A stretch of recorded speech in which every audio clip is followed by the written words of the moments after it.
ये आकाशवाणी रायपुर है। प्रादेशिक समाचार बुलेटिन के साथ मैं रत्ना साहू।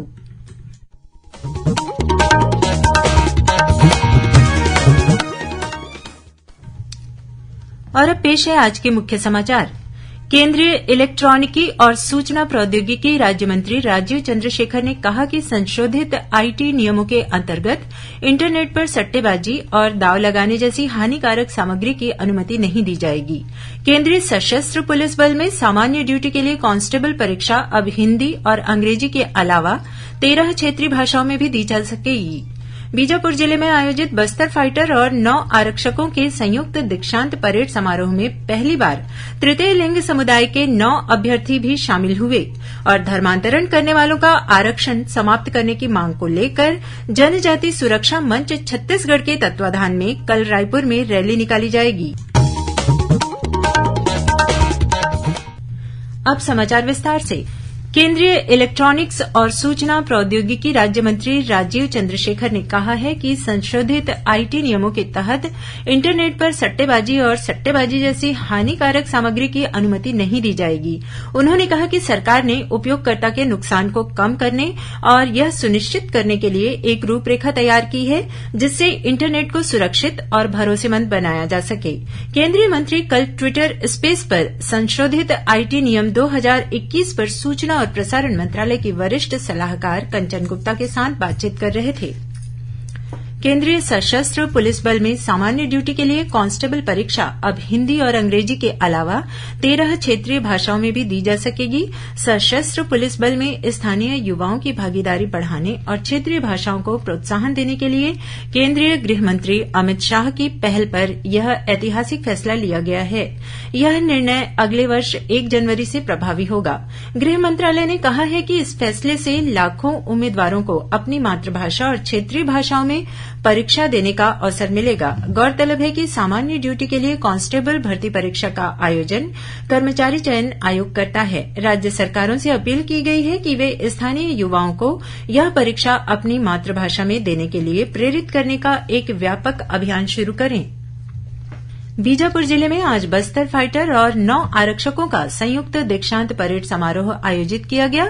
इसमें पहली बार तृतीय लिंग समुदाय के 9 अभ्यर्थी भी शामिल हुए। इस अवसर पर बस्तर रेंज के पुलिस महानिरीक्षक सुंदरराज पी ने परेड का निरीक्षण किया और उत्कृष्ट प्रशिक्षणार्थियों को सम्मानित किया। समारोह में 9 आरक्षकों को साहस और समर्पण का भाव रखते हुए अपनी जिम्मेदारी को पूरा करने को कहा गया। कल 16 अप्रैल को जगदलपुर स्थित पुलिस प्रशिक्षण केंद्र में बस्तर फाइटर और 9 आरक्षकों का संयुक्त दीक्षांत परेड आयोजित किया जाएगा। गौरतलब है कि बस्तर संभाग के अंदरूनी क्षेत्रों में विकास, सुरक्षा और स्थानीय युवक युवतियों को अवसर प्रदान करने के उद्देश्य से राज्य सरकार ने बस्तर फाइटर्स नाम से विशेष बल का गठन किया है। इसमें राजपत्रित अधिकारी, अराजपत्रित अधिकारी, प्रधान आरक्षक, आरक्षक सहित कुल 2800 नए पदों की स्वीकृति दी गई है। केंद्र सरकार ने प्रधानमंत्री फसल बीमा योजना के बेहतर क्रियान्वयन के लिए छत्तीसगढ़ को उत्कृष्ट पुरस्कार से सम्मानित किया है। रायपुर में आयोजित 9वीं राष्ट्रीय समीक्षात्मक कार्यशाला में केंद्रीय सचिव मनोज आहूजा ने राज्य के कृषि उत्पादन आयुक्त डॉक्टर कमलप्रीत सिंह को पुरस्कार और प्रशस्ति पत्र सौंपा। इस उपलब्धि के लिए मुख्यमंत्री भूपेश बघेल और कृषि मंत्री रविन्द्र चौबे ने कृषि विभाग के अधिकारी कर्मचारियों को बधाई दी है। गौरतलब है कि प्रधानमंत्री फसल बीमा योजना के तहत छत्तीसगढ़ में चालू वित्तीय वर्ष में 6,77,000 से अधिक पात्र किसानों को फसल बीमा का लाभ दिलाया गया है। किसानों को बीमा राशि के रूप में 192 करोड़ रुपये से अधिक की राशि दी गई है। जम्मू कश्मीर में 62 दिन की अमरनाथ यात्रा इस वर्ष 1 जुलाई से शुरू होकर 31 अगस्त तक चलेगी। यह यात्रा अनंतनाग जिले में पहलगाम और गंदरबल जिले में बालताल मार्गों से एक साथ शुरू होगी। इस वार्षिक यात्रा के लिए पंजीकरण 17 अप्रैल से ऑनलाइन और ऑफलाइन दोनों तरीके से किया जा सकेगा। उपराज्यपाल मनोज सिन्हा ने कल कहा कि सुचारू और बाधा रहित यात्रा के लिए सभी श्रद्धालुओं और सेवा प्रदाताओं को सर्वश्रेष्ठ स्वास्थ्य सेवा और अन्य आवश्यक सुविधाएं प्रदान की जाएंगी। मुख्यमंत्री भूपेश बघेल ने कहा है कि बाबा साहेब डॉक्टर भीमराव अंबेडकर के दिखाए रास्ते पर चलकर हमें लोकतांत्रिक व्यवस्था की मजबूती के लिए कार्य करना है। डॉक्टर अंबेडकर की जयंती पर कल भिलाई में आयोजित समारोह में मुख्यमंत्री ने कहा कि हमें संविधान की गरिमा को अक्षुण्ण बनाए रखने के लिए कार्य करना होगा। इस मौके पर उन्होंने डॉक्टर अंबेडकर द्वारा स्थापित the Buddhist society of India के सेक्टर 6 भिलाई में बुद्ध विहार में चल रहे निर्माण कार्य को पूरा करने के लिए 25 लाख रुपए की घोषणा की। वहीं पूर्व मुख्यमंत्री और भाजपा के राष्ट्रीय उपाध्यक्ष डॉक्टर रमन सिंह ने कल जगदलपुर के लालबाग मैदान में डॉक्टर अंबेडकर की प्रतिमा पर माल्यार्पण किया। इस मौके पर डॉक्टर सिंह ने कहा कि डॉक्टर अंबेडकर ने समाज के हर तबके को समानता के एक सूत्र में पिरोने का काम किया। इस अवसर पर भाजपा के स्थापना दिवस पर शुरू हुए दीवार लेखन अभियान में जगदलपुर के वार्ड क्रमांक 15 में दीवार पर कमल का चिन्ह बनाकर लोगों से इस अभियान से जुड़ने की अपील की गई।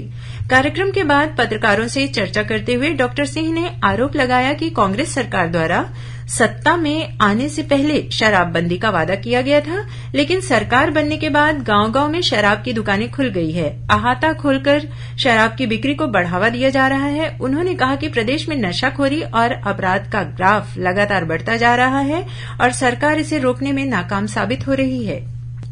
प्रादेशिक समाचार आप आकाशवाणी रायपुर से सुन रहे हैं। छत्तीसगढ़ की खबरों से है आपका वास्ता और खबरों की विश्वसनीयता से है हमारा वास्ता। आकाशवाणी समाचार रायपुर के प्रादेशिक समाचार बुलेटिन के साथ ही हमारे समसामयिक कार्यक्रम आप रेडियो के अलावा अपने मोबाइल पर भी सुन सकते हैं। आकाशवाणी समाचार फेसबुक, ट्विटर और यूट्यूब पर भी उपलब्ध है। हमारा Facebook page Chhattisgarh news on AIR, Twitter handle CGAIR news और हमारा यूट्यूब चैनल है छत्तीसगढ़ AIR न्यूज। तो अब रेडियो के साथ ही आपके मोबाइल के जरिए भी हम पहुंच रहे हैं आप तक। छत्तीसगढ़ की हर खबर के लिए सुनते रहिए आकाशवाणी समाचार। और अब आगे बढ़ते हैं बाकी के समाचारों की ओर। धर्मांतरण करने वालों का आरक्षण समाप्त करने की मांग को लेकर जनजाति सुरक्षा मंच छत्तीसगढ़ के तत्वाधान में कल राजधानी रायपुर में रैली निकाली जाएगी। यह रैली VIP रोड श्रीराम मंदिर के पास से निकलेगी। इस रैली में प्रदेश भर से प्रदर्शनकारी शामिल होंगे। गौरतलब है कि जनजाति सुरक्षा मंच ने धर्मांतरण करने वाले व्यक्तियों को अनुसूचित जनजाति की सूची से बाहर करने की मांग की है। प्रदेश में कोरोना संक्रमण की पॉजिटिविटी दर बढ़कर 13% से अधिक हो गई है। कल प्रदेश भर में हुए 1517 सैंपलों की जांच में 209 व्यक्ति कोरोना संक्रमित पाए गए। इन्हें मिलाकर प्रदेश में अब तक 11,79,600 से अधिक कोरोना संक्रमित मरीजों की पुष्टि हो चुकी है। वहीं 11,64,000 से अधिक मरीज स्वस्थ हो चुके हैं। वर्तमान में केवल सुकमा जिले में कोरोना संक्रमण का एक भी मामला नहीं है। इस समय करीब 1400 मरीज का इलाज प्रदेश के विभिन्न अस्पतालों या होम आइसोलेशन में चल रहा है। कल बलौदाबाजार भाटापारा जिले में कोरोना संक्रमित एक मरीज की मौत भी हुई है।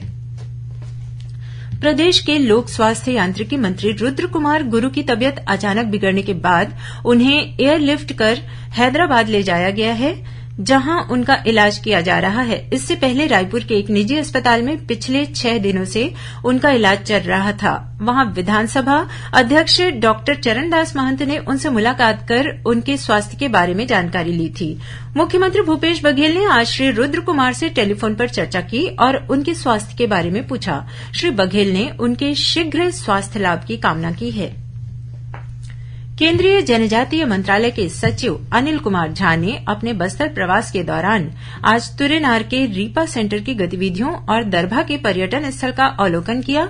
इससे पहले श्री झा ने कल एकलव्य विद्यालय, रेशम धागा प्रसंस्करण केंद्र, कोसा विक्रय केंद्र, आदि शिल्प आसना स्थित बादल, बाबू सेमरा स्थित ट्राई फूड पार्क, कचरा प्रबंधन केंद्र और बकावंड स्थित काजू प्रसंस्करण केंद्र का अवलोकन किया था। इस दौरान उन्होंने एकलव्य विद्यालय की व्यवस्था को और बेहतर करने के निर्देश दिए। श्री झा ने बस्तर कोसा के उत्पाद का बेहतर प्रचार प्रसार के साथ दिल्ली जैसे बड़े शहरों में आउटलेट खोलने को कहा। उन्होंने ट्राईफूड पार्क के निर्माण कार्य में हो रहे विलंब को लेकर नाराजगी जताते हुए फूड पार्क के बचे हुए कार्य को जल्द पूरा करने के भी निर्देश दिए। राजनांदगांव जिले में राष्ट्रीय आजीविका मिशन बिहान की महिलाएं वेतन बढ़ाने सहित अपनी 4 सूत्रीय मांगों को लेकर अनिश्चितकालीन हड़ताल पर हैं। इसी कड़ी में आज उन्होंने रैली निकाली जो शहर के विभिन्न मार्गों से होकर गुजरी।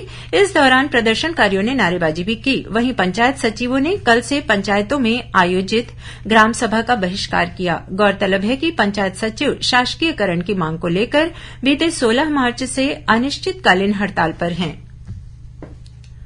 मुंगेली पुलिस द्वारा इन दिनों जिले के विभिन्न थाना क्षेत्रों में उड़ान सामर्थ्य का हौसले का जागरूकता अभियान चलाया जा रहा है। इस अभियान के तहत लोगों को सामाजिक बुराइयों से दूर रहने के लिए उड़ान रथ और बैनर पोस्टर के माध्यम से जागरूक किया जा रहा है। उड़ान अभियान के तहत अभिव्यक्ति ऐप हमर बेटी हमर मान, गुड टच बैड टच, बालक बालिका अपराध संबंधी जानकारी और कानूनी अधिकार तथा यातायात नियमों की जानकारी दी जा रही है। प्रादेशिक समाचार एकांश आकाशवाणी रायपुर द्वारा प्रस्तुत कार्यक्रम जिले की चिट्ठी का प्रसारण कल शाम 6:05 से 6:10 तक किया जाएगा। इस कार्यक्रम को छत्तीसगढ़ स्थित आकाशवाणी के सभी केन्द्र रिले करेंगे। इस बार के अंक में कोरिया जिले की गतिविधियों के बारे में जानकारी दी जाएगी। श्रोताओं, कल रविवार को हल्बी में साप्ताहिक समाचार बुलेटिन प्रसारित किया जाएगा। करीब 15 मिनट अवधि का यह साप्ताहिक समाचार बुलेटिन सुबह 7:30 बजे से आकाशवाणी केन्द्र जगदलपुर से प्रसारित किया जाएगा। इसे बस्तर संभाग में सुना जा सकेगा। और अब कुछ खबरें संक्षेप में। मुख्यमंत्री भूपेश बघेल आज बिलासपुर के कालीबाड़ी मैदान में आयोजित बंगाली नववर्ष और बिलासपुर बंगाली एसोसिएशन के शताब्दी समारोह में शामिल हुए। इस अवसर पर उन्होंने मां काली की पूजा अर्चना कर प्रदेशवासियों की समृद्धि और खुशहाली की कामना की। छत्तीसगढ़ के बड़े शराब कारोबारी अमोलक सिंह भाटिया, उनके बेटों और भतीजों के साथ उनके कुछ कर्मचारियों के खिलाफ कोरबा पुलिस ने अपहरण और ब्लैकमेलिंग के आरोप में अपराध पंजीबद्ध किया है। हज यात्रियों को मेडिकल सर्टिफिकेट, हज आवेदन फॉर्म और पासपोर्ट जमा करने के लिए अंतिम तिथि को बढ़ाकर 18 अप्रैल कर दिया गया है। अधिक जानकारी के लिए रायपुर स्थित हज कमेटी कार्यालय से संपर्क किया जा सकता है। छत्तीसगढ़ मदरसा बोर्ड के नवनियुक्त अध्यक्ष अल्ताफ अहमद ने छत्तीसगढ़ मदरसा बोर्ड कार्यालय में अध्यक्ष पद का पदभार ग्रहण कर लिया है।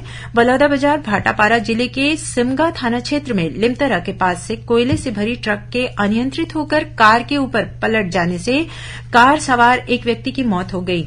और दुर्ग जिले की पुलिस ने करीब 4.25 लाख रुपए की ठगी करने के मामले में झारखंड के जामताड़ा से 2 आरोपियों को गिरफ्तार किया है। वहीं इसी जिले की पुलिस ने लोन दिलाने के नाम पर 8 लाख रुपए की ठगी करने के मामले में बिहार के नवादा जिले से एक आरोपी को गिरफ्तार किया है। अंत में मुख्य समाचार एक बार फिर। केंद्रीय इलेक्ट्रॉनिकी और सूचना प्रौद्योगिकी राज्य मंत्री राजीव चंद्रशेखर ने कहा कि संशोधित आईटी नियमों के अंतर्गत इंटरनेट पर सट्टेबाजी और दांव लगाने जैसी हानिकारक सामग्री की अनुमति नहीं दी जाएगी।